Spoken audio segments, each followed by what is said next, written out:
I'm here to talk about an interesting topic, extreme performance architecture. I want to give you some context about this talk. I build RavenDB, which is a NoSQL document database, and one of the things that we've been focused for the past 2 years almost is revamping how we are doing things with performance as one of our core goals. That means that we start out, we said, we just spent, I think at that time the product was about 7 years old. So we have a 7-year-old product, and every single release we have made some performance improvements. And when it came the time to plan for this release, we said, okay, the kind of performance improvement we have done so far is not enough. We need more. We need a lot more, and that cannot be achieved by just clever coding. So what you see here, this is actually from the moon landing code base. This is some assembly code. And that's the kind of thing that people usually think about when they talk about performance. They talk about code like this. Now, anyone wants to guess what this code is doing? This piece of code is part of parsing JSON in a highly optimized, crazy efficient way that is utterly unreadable. Anyone wants to maintain this piece of code? Yeah, just very few people, and those should be committed. Now, this code was written personally by me. Now, you can see here, you see this guy, this thing here? This 608 something number? This is actually quite readable. This says content type. Actually, it says content type, and that's the rest is here. And this is used to do string comparisons in one instruction per every 8 characters instead of 8 instructions. That turns out to be quite a save. This is rubbish. This gives you huge performance benefit in a benchmark, in a really, really small team. It has huge impact if you have the appropriate architecture, but if you just try doing stuff like that, you're going to end up with a whole bunch of garbage and unmaintainable code. We have places like this. They are scary places, but we really try to keep them, somewhere in the bowels of the system that no one really needs to look at them. And that's not how you get performance. When you have performance, that's how you improve it. So let's talk about architecture. What do I mean about architecture in this context? Can you give me any ideas? I'm not talking about a single function. I'm not talking about rules such as pass all struct by ref. This is too low level. When I'm talking about architecture, I'm talking about starting with a blank whiteboard and start drawing shapes. Here is how we're going to do X. Here is how we're going to do Y. Here is how the system is going to transfer information. This is at a very, very high level. So at this point, one might ask, how does this relate to performance? So there are certain things at this level that are very easy. Don't build chatty network interfaces. That's stupid. Everyone knows that. So at the level of architecture, you already know that you need to build a chunky network interface. Great, that's fine. What else do I need at the architectural level to ensure performance? And here is, so again, I'm building a document database. So here is the simplest possible document database I could imagine. This is used in ASP.NET MVC. And this is effectively reading and writing documents from the database, from the file system, sorry. Now, can you tell me how many bad things am I doing here? To start with, there is no concurrency control here. I don't control my own I/O. I'm allocating like crazy. You see here, this line, this allocates 5 kilobytes. Ask me how I know. Okay. This thing, this allocates. Now, it allocates managed objects, which is great. This is what I expect it to do. Unfortunately, it is also open to a lot of really, really annoying behaviors. For example, if I have a 1 kilobyte JSON document that has a very complex structure, this can blow up disproportionately. So 1 kilobyte JSON document can blow up to be 54 kilobyte in managed memory. Now we also have this thing where we are doing I/O and then we are writing to the disk. We are not ensuring that the data is actually hit the disk. So if there is an error or anything of some kind, it just blows up.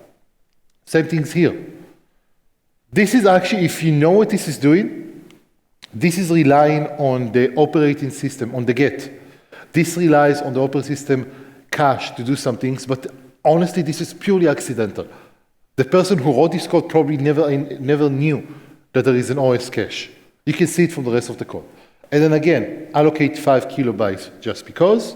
Allocate 5 kilobytes just because, read it into managed memory, and then write it to the network.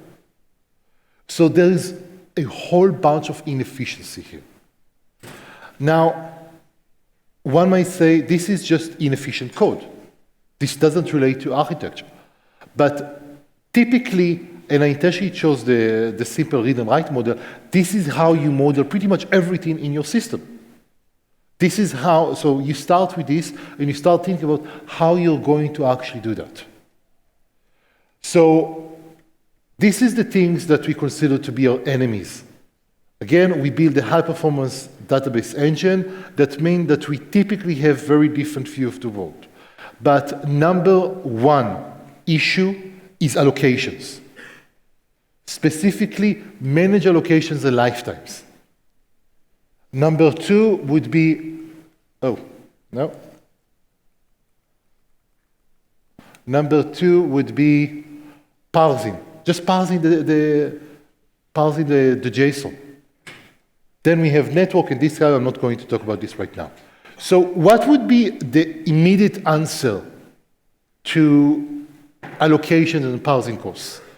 If every time that I need to read an object from disk, and I also have the disk I/O that I need to worry about, stuff like that. So if every time that I need to read a document from disk, I need to parse it, that's expensive. Then I need to add some, then I need to allocate that, then I need to garbage collect that. What should I do? The obvious thing would be, hey, let's just add caching.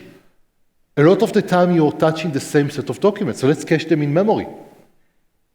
We get better control of how much I/O you're doing. We reduce the parsing cost. Everyone is a winner. And then you realize something really nasty. You have just went into the GC and told it, please, kindly, mess me up so bad I couldn't see myself in the mirror tomorrow. Seriously. Because think about it. I take a bunch of data from disk. I read it into memory to manage object, and then I put it in a cache. That means that the GC can't collect it until the value falls out of the cache. If that value is never going to be used again, and it's actually quite common to do that, what's going to happen? The GC is going to promote that from Gen 0 to Gen 1 to Gen 2. And if you have, I don't know, a scenario where you run through a lot of documents very rapidly, for example, daily reports, stuff like that, that fill up the cache, but it fills up the cache at such a rate that they only drop from the cache were in Gen 1 or Gen 2. Gen 1 or Gen 2 collections are expensive. Expensive as, please take a second mortgage expensive. We're talking about sometimes multiple seconds. This actually gets worse the more memory you have. So let's say that you have a performance problem. The system behaves poorly. And you say, well, I'm running on a piece-poor machine. Let's upgrade. You give the CPU, you give it more CPU, give it more RAM. Do you know what's going to happen? The cache is going to adjust itself, and suddenly your cache is holding 200 gigabytes of documents that are never going to be read again, and you're spending 91% of your CPU time just collecting garbage. And that's from a very simple decision. I need to work with that. Let's add a cache. And 3 years later, you get a support call, and you need to figure out things at multiple levels of the stack. Because who would have thought that let's disable the cache means that suddenly the system's overall performance become much, much higher. Because we are now not competing with GC again. So, GC is a wonderful, wonderful thing. Really, it's amazing because it means that you don't have to worry about every nickel dime, and it can just work for you. And in many cases, that means that it can actually be much faster than native code doing manual memory management. Why is that? Because the GC has a lot of more information than the person doing manual memory management. So it can do things like batch allocation. It can do bulk deletions. The problem is it only does that, and it only does that if you play according to its rules. If you don't play according to its rules, this is what will happen to you. More than that, this is what will happen to you, and it will look like it's working. In many cases, you will see, oh, my system is using a lot of CPU, a lot of RAM. It's doing important things. And then you start looking at the actual system behavior, and you see, oh, 60% time in GC. That's kind of bad. And then you look at metrics over time and it says, oh, I see that my latency has spikes. Usually I'm at the 20 millisecond range for most queries, and suddenly I have a 2 seconds pause for all queries while the GC is blocking and doing things. So this is one of the most annoying things that we have to deal with. Next, we have the parsing cost. So JSON.NET is wonderful. It's the default for .NET, being accepted by pretty much anyone, and it's extremely, extremely, there's been a lot of work to make it highly performant. So it's extremely performant. What's the problem? The problem, this is a managed library. That means, again, 1 kilobyte of JSON, 50 kilobyte of managed memory, in a lot of tiny interconnected objects, and the GC has to work through all of that.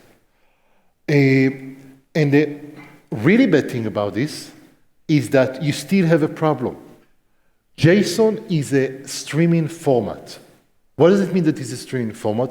I have a big JSON document, let's say 10 kilobytes, and I want to know the value of a single property. In my database, it happens all the time because I need to do an index on that property. I have a big order document. I need to know which company that index belongs to, that order belongs to. So what I'm doing, I'm saying, okay, give me this document. Tell me what the value of the company property is. That requires me to go through the entire document, parse it all, build the managed object graph, get a single string value out, and then throw all of that work away. What's worse is that we initially thought that, oh, let's just use BASON, binary JSON. That has to be faster. Turns out this isn't the case.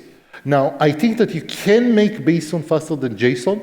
The problem is that there's been so much effort spent on making JSON faster that at least with the JSON.NET implementation, JSON is just much, much faster, sometimes by orders of magnitude. And now we have the network. And by the way, what I'm doing right now, just to give you some scope, I'm laying out this is the battlefield. This is what we need to deal with. So we are not talking yet about how to deal with that. I'm just telling you, here are all of the things that hit us and hit us hard. So one of the things that we have to deal with is that network is slow, annoying, unreliable, and there is actually a Wikipedia page called The Fallacies of Distributed Computing, which I would highly recommend you print and put on your wall. Just next to it so you will remember.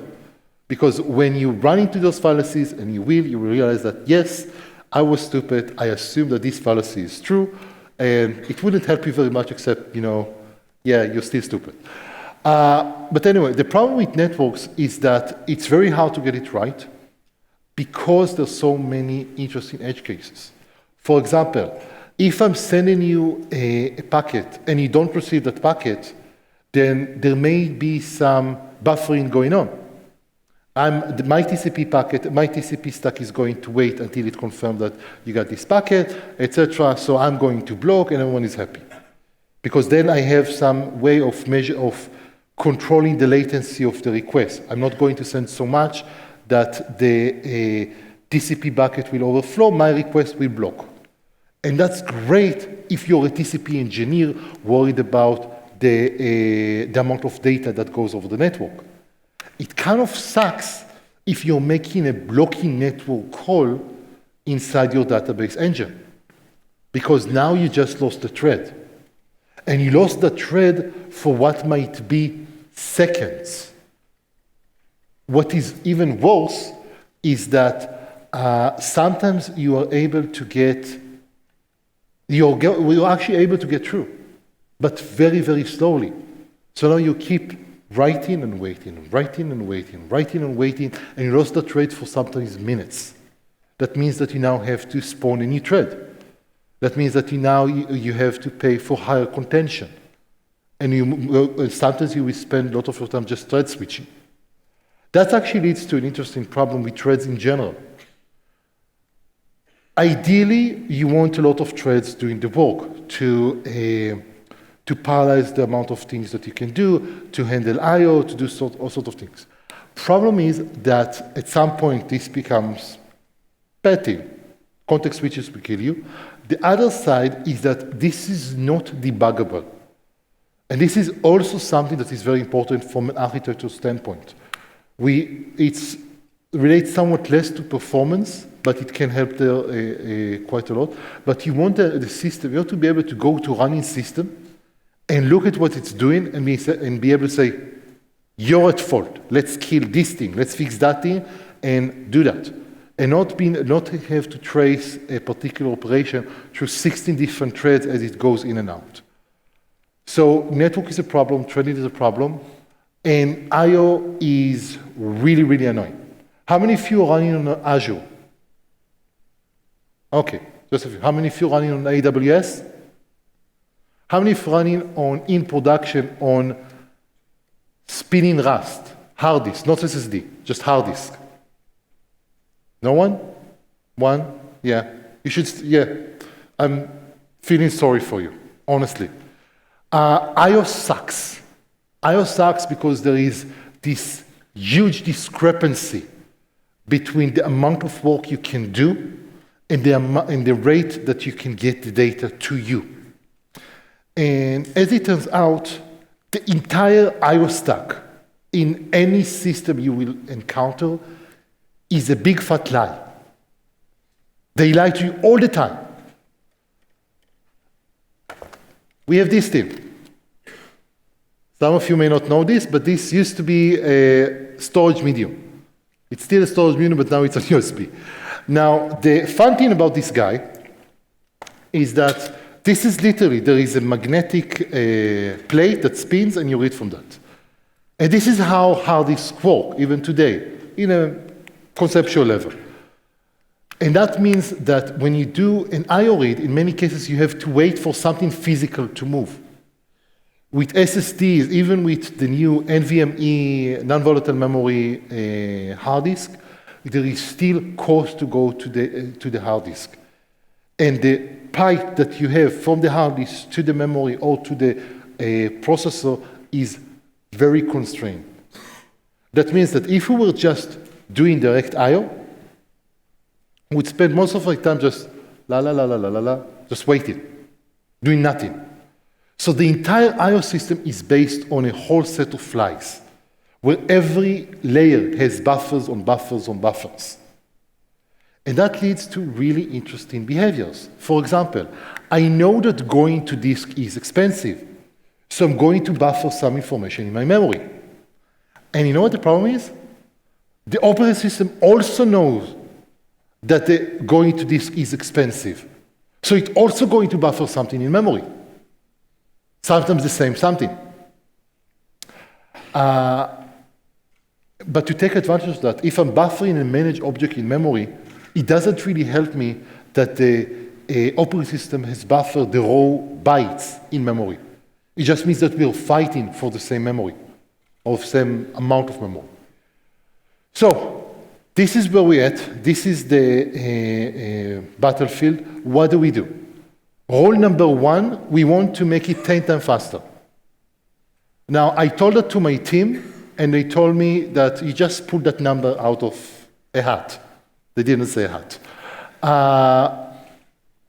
And they were laughing at me. And because, okay, every time we improve performance by 10%, 50%, every release.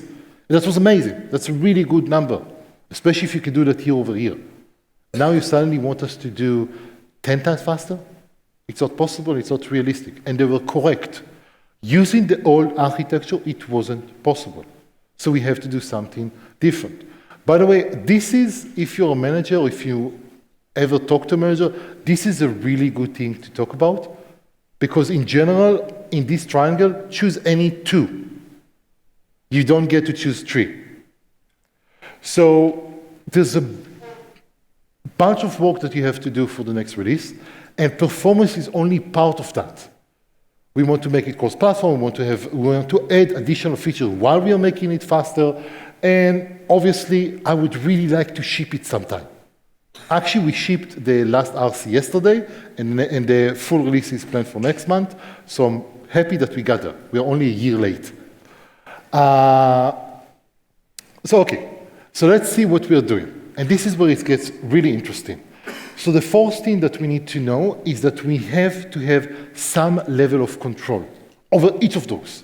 So I don't get to just rely on underlying system to do things for me. I have to absolutely control that. At the same time, I would really like to ship at some point. So I can't just write my own operating system. So what do? The first thing that you do is to look at how the system is working. Not your system, but the operating system, the I/O, the network, all of that.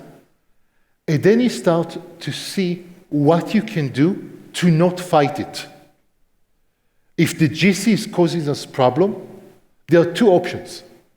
I can switch to C and write my own manual memory management. I might be able to release something in 2030. I could add more cores and more hardware, try to play with the GC settings a bit, or I could write my code in such a way that plays into how the GC works. If I'm dealing with I/O, that means that I need to understand how the I/O system works at a very deep level. Not so I can use it, because I want to understand what the assumption it makes about its usage, and then I want to base what I'm doing on those assumptions. This is a really critical thing, because this is what it did across the board. Not try to be smart. Because I'm saying the operating system already does so much for me, let's take advantage of that. And we take advantage of that by being absolutely predictable to the operating system, to the runtime environment. Because effectively what we're saying, if you have a maid and you trash your house, eventually she will quit or raise her prices. If you keep your house reasonably clean, you get great service. Very much the same thing. If you work according to what is expected, things become much more interesting. So we want to control I/O, we want to control the network, whole bunch of stuff. Memory computation is also, kind of important. Let's see how we do that. The first thing that we do is we step back and said, okay, this is a major release that we're talking about. And again, we want to fix performance, we want to add features, we want to run on Linux, we want to do a whole bunch of stuff. So you go back to the drawing board and you effectively start from scratch, because you're not trying to solve a single problem. If you try to solve a single problem, you have a big issue at your hand, because you have this whole pile of bricks and you're trying to, at the same time, move one brick, replace it with a brick of a different color. And at that same time, you have to make sure that the entire thing stays the same. That's really, really hard. Especially because now you have to take into consideration, wait, how do I integrate with this team that expects that behavior and stuff like that? Instead, you try to solve the entire thing as a single unit. So we have memory issues, we have parsing issues, and I'm picking on both of those because they are very tightly connected.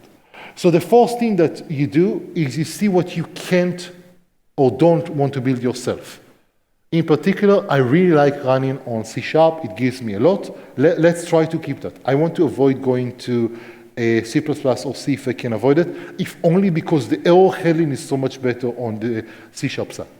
So we did a lot of evaluation. At that time, Kestrel was just coming out. That was 2015. We said, let's go with that. And in terms of performance, that was a really good idea. In terms of the tooling, that was horrible, but it improved since. And now let's see where we're at. So the first thing we need to do is talk about memory. And you can see here some of the assumptions that the GC makes. If you don't make allocations, the GC has no work to do, that's great. If you allocate for a short amount of time and then discard it, that's something that the GC is highly optimized to work with. So it works great. On the other hand, if you have memory that you hold for a very long amount of time, what's going to happen? It's never going to get GC'd. It's going to be pushed into Gen 2, and most of the time, we're never going to get there. So that's great. The worst, absolute worst case that you can do is have a lot of allocation, hold them for a long time, and then forget about them. That's the caching system I described earlier. That can kill your performance. So there are a bunch of ways of doing that. We used the notion of a context. And that's something that permeates our entire architecture. So what is a context? A context is something that you take with you to handle a single operation. An operation may be an indexing operation, processing of a single web request, those sort of things. Now, what would the context do? The context holds memory and computation resources. I will explain what computation resources in a bit. What does it mean it holds memory? It means that instead of allocating memory every single time, I'm going to have this context. This is going to contain my memory. That memory is going to be retained between operations. So we have a pool of contexts. Every time a request comes in, I take a context from the pool. Typically, no allocation is needed because it was already allocated. I use the memory from the pool. I use the memory from the context, and then I return it back to the pool. Very quickly, the system learns how much memory I need in the pool. So we fall back into this, very long big allocations. They get pushed into Gen 2, and they are used over and over and over again. And that's beautiful. That's beautiful because it means that I can typically process a request, which may include, okay, I need to read 20 kilobyte JSON documents into memory without allocating those 20 kilobytes over and over and over again. It's the same 20 kilobytes allocated and reused over and over. Another thing that we did is we said, you know what? A lot of the things that we do don't actually require managed memory. Let's go to native memory. That actually led to a few really interesting behaviors. First of all, native memory is opaque to the GC. That means that I can have a lot of that, and I don't need to worry about the GC getting antsy with me. What I can do, on the other hand, what I have to do in this case, is that if I take ownership, it's complete ownership. That means that I have to deal with allocating and freeing the memory. In fact, we use something called Arena Allocator. If you're familiar with memory allocation patterns, it's a highly efficient manner. It's actually how the GC works, but the GC doesn't have enough information about what I'm doing. It's a generic system. But what I'm doing, I'm get a context from the system, and allocate, return it to the pool, just reset the pointer to 0, and then you can start allocating from there again. So the cost of freeing this memory is one CPU instruction. The cost of allocating memory is 3 CPU instructions.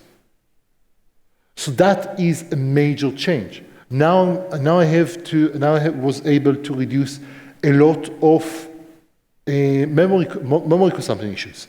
Now I actually was able to do something even more interesting. Because I manage the memory directly, I was able to tie that memory to the specific operation that caused that. So now I'm actually able to do things like say, you know what? I can see that this particular operation takes a lot of memory. That's the one that is responsible for memory. And I don't need to do that using memory profilers or special tools. I can do that in my production system to figure out what's going on. And that's help for debuggability, that's help when you're doing performance testing to figure out what's going on. The next thing that I needed to do is to talk about parsing. Now, parsing is expensive because you have to do a lot of text and run through that. And we decided to do something slightly different. We wrote our own JSON parser, and it was able to parse text and generate the object form of that, which is great. What we didn't do, we didn't create a managed object out of that. Instead, we created our own binary representation in unmanaged memory. So the effect of that goes like this. I'm reading the JSON, and I'm writing the JSON in a format that is accessible to me into unmanaged memory. What's the end result? The end result is that, again, I can use the context, the unmanaged memory from the context. It's cheap for me to free the memory. And now we get into really interesting another aspect in the overall architecture. What is this binary format? How would you design something like that? I mean, we could just translate it to BASIC, but that wouldn't really give us anything.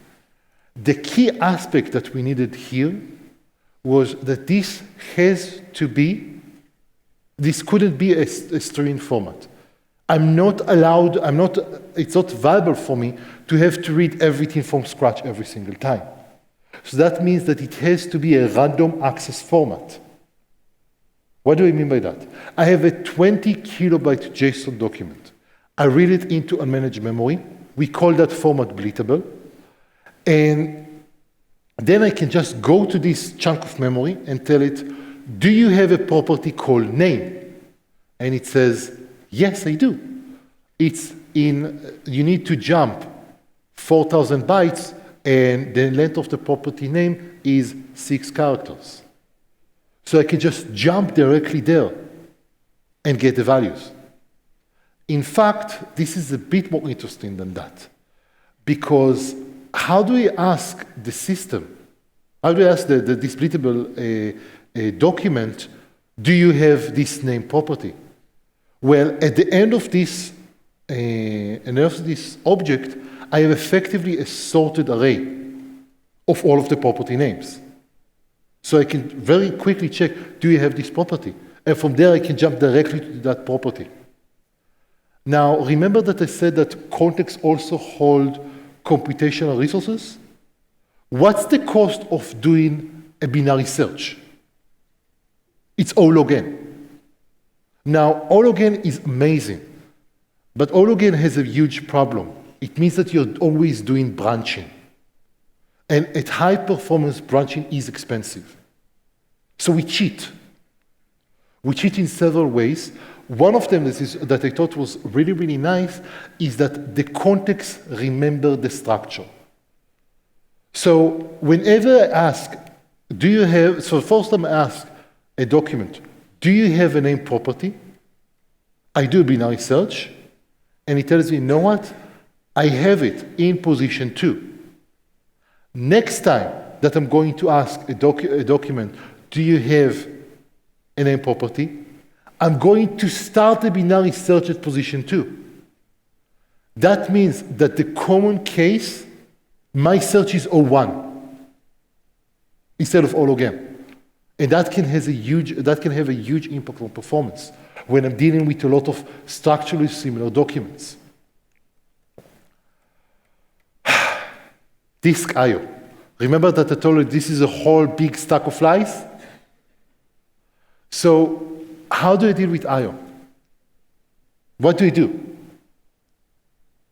One way of doing that, and for example, Postgre is doing that, is to manage the I/O myself. Have a buffer pool, do direct I/O requests to the system, and handle that. That sucks. That sucks on so many levels, it's not even funny. Because it's complex, it's hard, it's easy to get wrong. It doesn't play well with other if you're running multiple servers on the same system, which is actually quite frequent. For example, when you're developing or in small production systems, it gets very hard to manage things properly. We have done exactly that for 7 years. I can tell you from bitter experience, it's really hard to get right, and you get into all sorts of weird states that the heuristics is wrong. So we decided, you know what, I'm going to drop all of this code. RavenDB 4.0 doesn't have a cache. And it still does quite a bit of caching. So remember that I talked about the blittable document? Why is it called blittable? Blittable is a term from graphic programming that says, take this from here, as is, put it here. So this is why it's called blittable, because we use memory mapped I/O. And what does it mean? It means that we write a document to disk, and now we get the document back, we get a pointer. And then we can just jump inside that pointer to the appropriate things that we are searching for. And that sounds reasonable.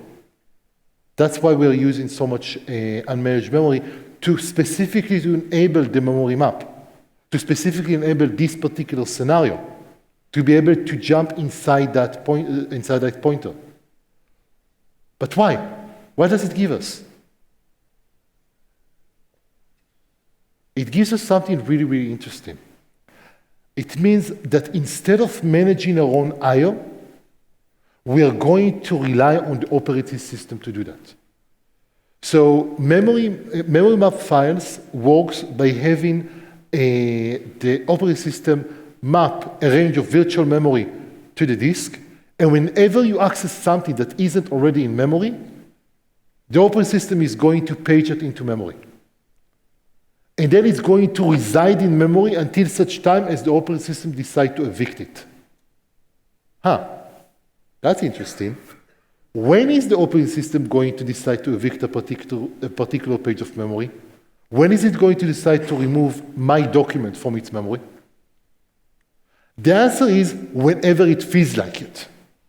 At least that's what the documentation says. What is the real answer? The real answer, and this is true for both Windows and Linux at a very high level, is that it's going to do its best to ensure that as much as possible remains in main memory. How can I take advantage of that? I don't want to go to disk. This is so slow. If I'm running on Azure or AWS, in many cases, accessing the disk means having to go through a network boundary. If I'm running on HDD, spinning Rust, sometimes going to the disk can take multiple seconds. In which time I'm doing, nothing to do here. Don't see me, I'm busy. So instead, I'm going to say, okay, I can give all of my memory to the operating system. I know that it's going to try to keep as much as in memory as possible. Everyone is a winner here. Now you have to understand how it works in terms of eviction. When the operating system decides, when it has enough memory, when it doesn't have enough memory and it needs to evict something, it's going to start throwing things away. Now, I could have registered to a low memory notification and evicted my own memory. What's the problem with doing that?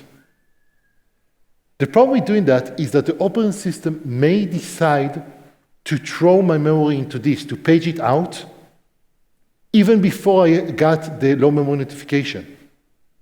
In which case, the code that is responsible for freeing the memory is going to need to touch that memory, and it's going to cause it to page up. So I'm trashing heavily, just trying to release memory so I wouldn't keep trashing. And it's a ridiculous concept.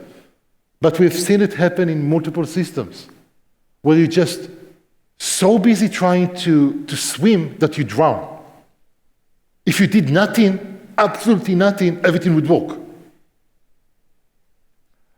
So the idea here is that we let the operating system make that decision. What should be in memory and what shouldn't be in memory. Sometimes in our own code, we have branches. Oh, I need to load this document. This is not yet available. Let me do something else while I'm prefetching that, while I'm asking the operating system, bring it up into memory. But that's rare. And in most cases, we just say, I'm going to let the operating system make that determination. And now it also means that inside my system, I'm really, really careful about how I structure things. So similar documents are going to reside in going to have high locality on the disk to improve performance. I'm going to do all sorts of tricks to get high predictability from the operating system. Because if I'm predictable, the operating system can't predict what I'm doing. And then it's just like, getting free money. It predicts what I'm doing. It does that before I need to, and then it just works for me much, much faster. Yes. So this is the data format, and the blittable concept is really important because I don't need to load anything. I don't need to parse. I have the context which contains some cache data about property position and stuff like that, but beyond that, everything is just in the blittable itself, directly mapped from the memory map file. So it's just directly back and forth, without needing to do any work whatsoever. In fact, in many cases, I get a pointer to the MF file directly, run without through the entire process. Okay, so here's the problem. All of that works only if you can actually make those determinations. So saying, oh, you can just use a memory map system doesn't really work if you're using a storage engine that doesn't understand that, doesn't let you get a pointer to the memory. So that actually requires us to do a whole bunch of work. We used to run on a storage engine called Ascent. It's part of Windows, comes with every version of Windows. It's the heart of things like Ascent and, the heart of things like Active Directory and Exchange. And it's a wonderful little library that absolutely abstracts how you're working with data. And that's great, except that it doesn't get you low enough. It doesn't give you the access that you need to do those sort of things. You give it a buffer, it fills the buffer, and then you work with that. So it doesn't work for us for that kind of architecture. We actually built our own storage engine called Voron, specifically so we could play around with those sort of things. It also means that we are able to own the entire system. From the open system up, it's all me. Just me, and I know exactly how all of those pieces come together. If you remember when I spoke about the needing to do the whole painting at the same time, that's just that. Yeah, later. That's just that. The idea that I have to be able to work in a certain way throughout the entire process.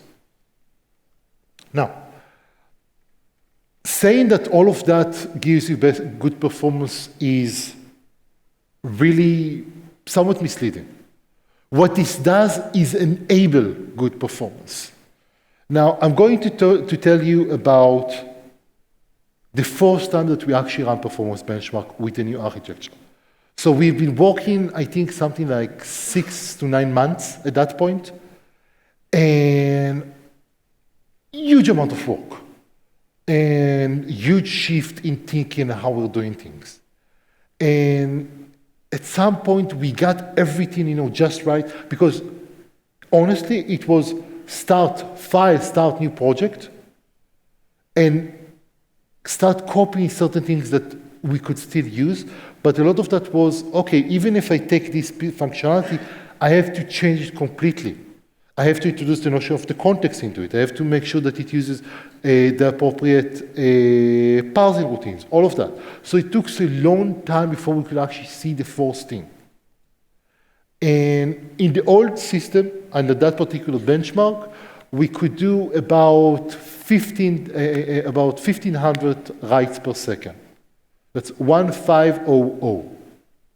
In the new system, we run it for the first time, we could do 2,000. So that's 25% improvement very easily and very quickly. I'm like, yeah, that's the stuff. Now we only need to do it 4 more times. No, now we only need to do it 20 more times and we're there. So great. But then we run it on Linux. And remember that I told you that at the high level it doesn't matter? It turns out that at the low level, and we are working with the low level, it matters a lot. So at Linux, we were able to do 200 writes a second. That kind of stuff. I mean, it's 200 writes a second from 0 writes a second because the old system couldn't run there at all, but still, not good. So then we looked into why this is happening. And this is happening because the I/O subsystem in Windows and Linux works in very different manners. Both of them has the same property. Going to the I/O system, going to the disk, is far more expensive. It's so expensive that it almost doesn't matter how much you send to the disk. Think about it like going on a bus. If you take a bus from here to the airport, it doesn't matter if the bus is empty and you're the only one there, or if the entire room squeezes into this bus. You get at the same speed. So what does it mean for our architecture? It means that we cannot just afford to go to the disk. Instead, we have a pipeline. A request comes in. The thread parses that, makes that into a breathable object, and then it throws that into a queue. And that queue aggregates all of the current transactions that we have, apply them, and then write them to the disk at a single operation. The initial code for that was under 500 lines of code. On Linux, that moves us from 200 writes per second to 20,000 writes per second. And we checked that number 3 times because it's inconceivable that you can do this. And then we tested that on Windows, and that moves us to 30,000 writes per second. Like, I didn't even know what to say, because that single change was responsible for, whoa, now we are at our target. We actually exceeded the target by a lot. Since then, we learned that it's actually waste to use just a single bus. So I load a whole bunch of transactions and send them to the disk, and then I have to wait for the bus to get back, and then send it again. That's a huge amount of time to waste. So I actually have multiple buses. So a bus comes in, a bunch of transactions goes in and start going to the airport. Another bus stops immediately and people start queuing up. And that bus is going to start running as soon as that bus is on the way back. So we have parallelism at a lot of level. At the request level, request comes in, all of the requests comes in, do minimal amount of work, parsing the JSON, throw it into a queue, and then they are free to continue processing other requests. The queue is going to process much of requests, send them to the disk, and then continue to process more requests. Using this, we were able to go to about 100,000 writes per second.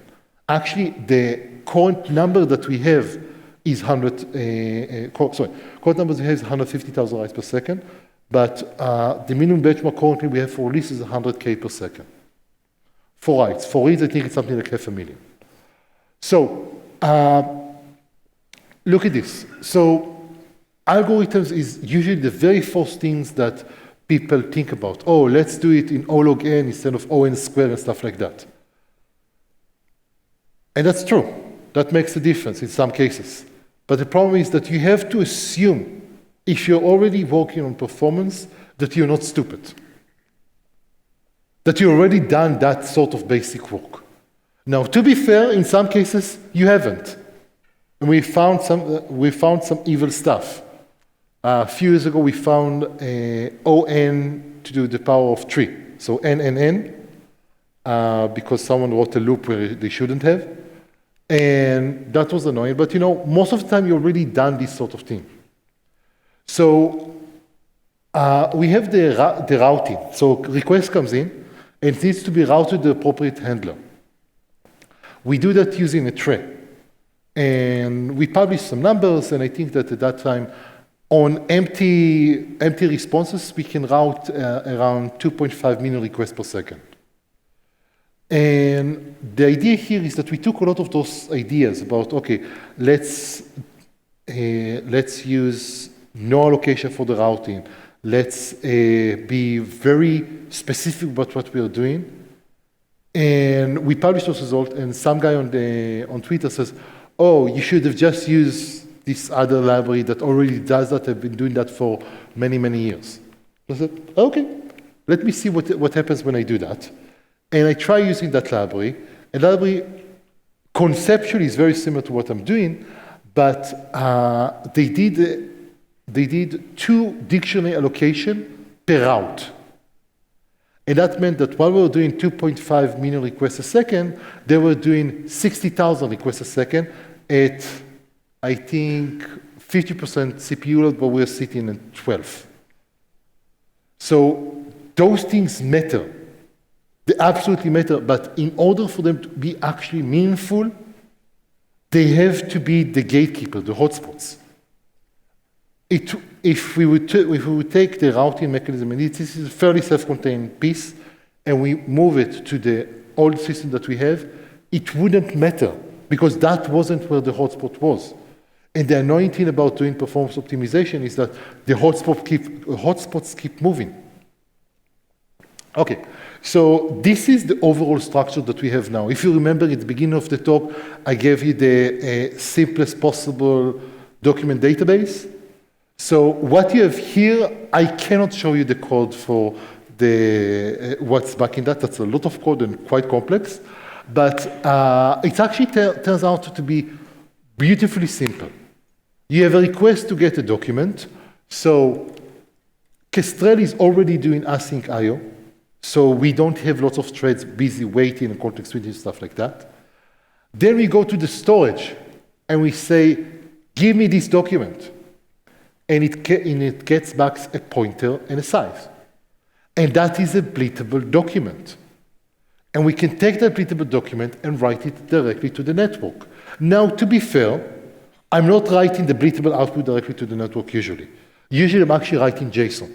So I have a piece of code that takes a bleatable document, turn it into a JSON string, which is, we've tested that. We could, if we were talking raw bleatable on the wire, we could save another 10 or 15% of performance. But we want to be readable on the wire for a whole lot of reasons that don't matter here. So we pay that cost. But the idea here is that who loads this to memory and how this loads to memory is not my concern. The operating system is going to do that. It's going to do that in a cooperative manner with everything else that is running on the box.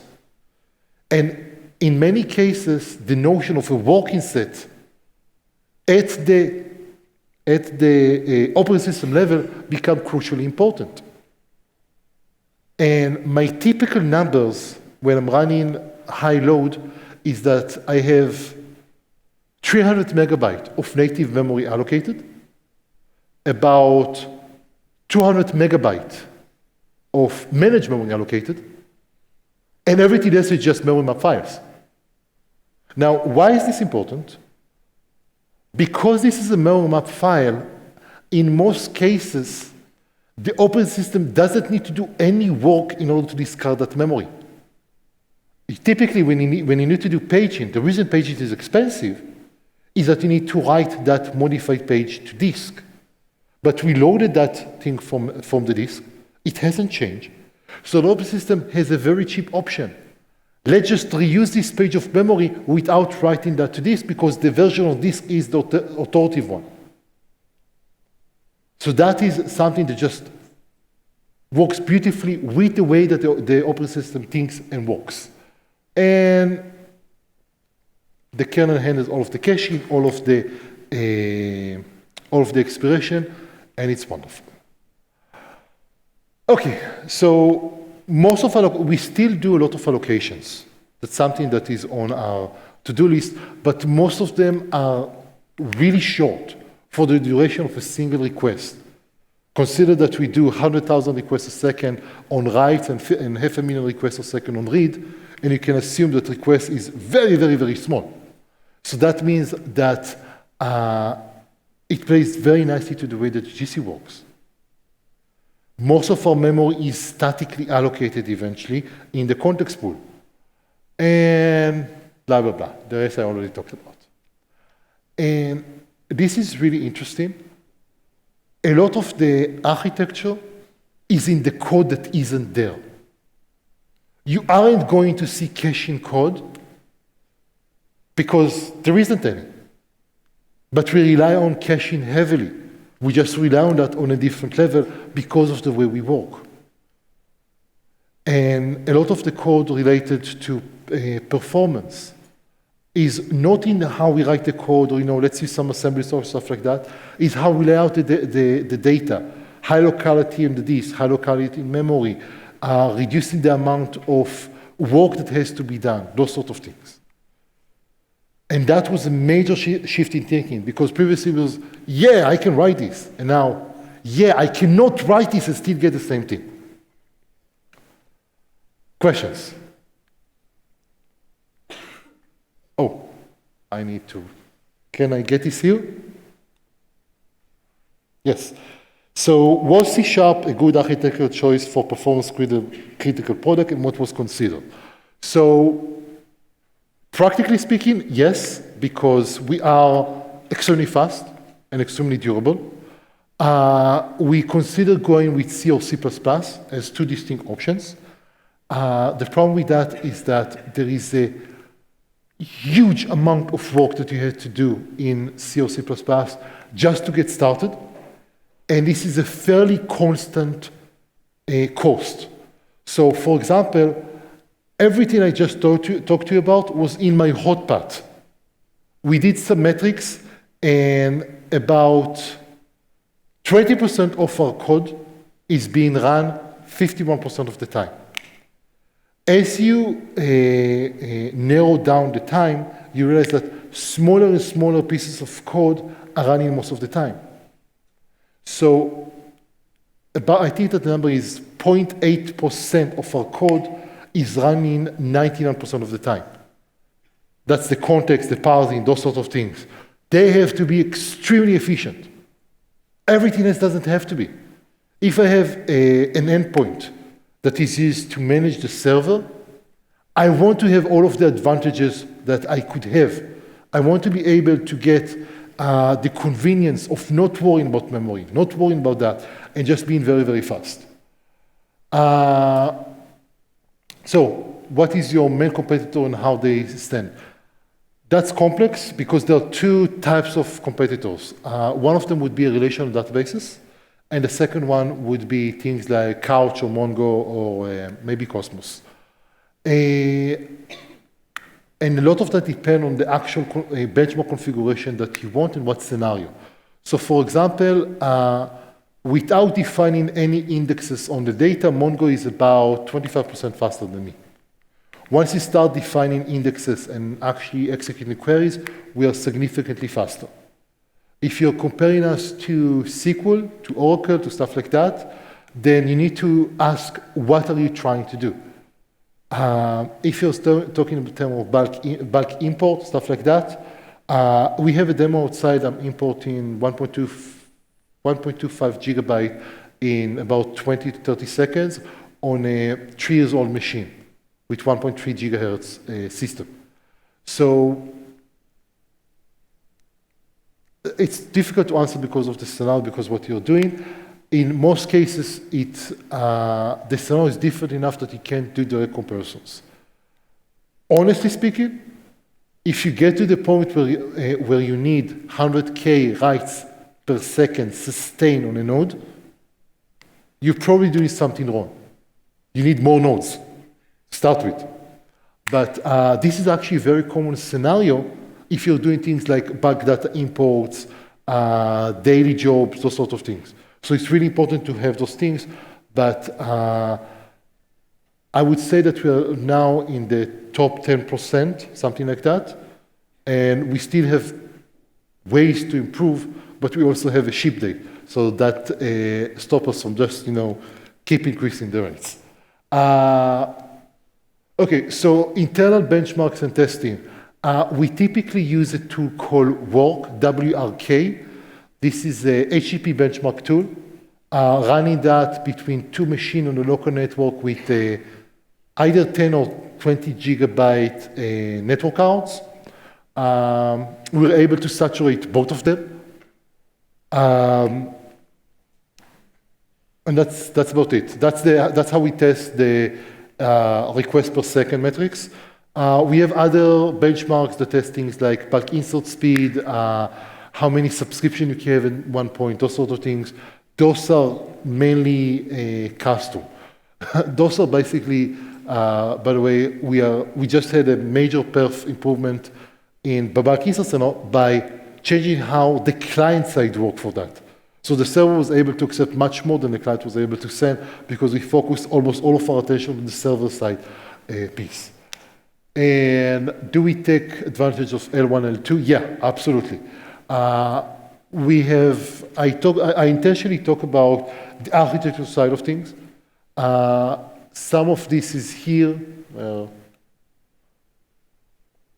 No, that was here. Yeah, some of the kind of micro-optimization that I talked about. Those are possible, and those give you great performance benefits. We have done things like arrange the layout of the code to get better code locality for the common code path. We arrange the data structure so they fit in L1 lines and stuff like that.